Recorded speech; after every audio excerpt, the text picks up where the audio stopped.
дүүргийн нутаг дэвсгэр буюу Яарамгийн замын урд талд иргэн бүрт 1.7 га газар олгоно гэсэн ташаа мэдээлэл тарж хүмүүс өөрсдийн хүссэн газраа гац хатхан өмчлөөд байна.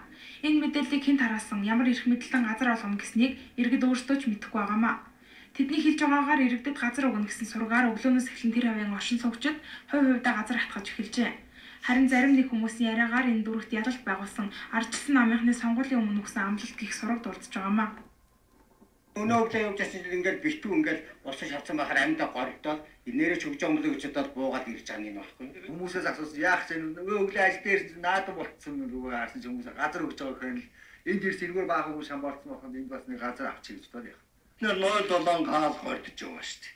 Түүнээс биш бид нэр ямар том байрлал барих байсан байх юм хайж байгаа юм биш.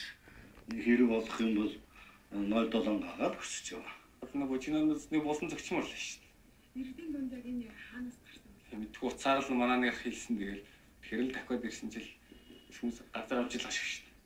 Энэ хавийн газар нь тусгай хамгаалалттай газар нутагт багтдаг. Хууль бус үйлдэлийг таслан зогсоохоор хан уул дүүргийн засаг дарганы хамгаалсан газраас мэдээлэл гаргажээ.